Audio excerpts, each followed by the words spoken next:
Hey everyone, welcome back to the channel. Today, I'm gonna show you how to change Snapchat password if we forget. So, you need to go on Snapchat app and tap on login. So here, if we forget the password, click on forgot your password. Now, click via phone. Then, type your phone number and submit. And then, wait for the code that's sent on SMS. And then, set your new password below. Then, retype the password. After that, click on submit. Now, your new password has been reset.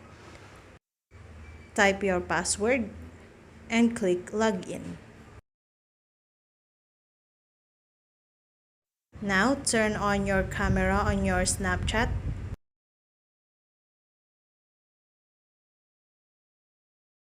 Then click allow. And only this time.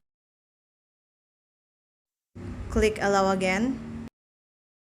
Then you can now invite your friends on your contact number. After that, you've basically done on your creating your password. And that's all. I hope this video helped you guys. For more videos, subscribe to our YouTube channel. Thank you for watching. See you again.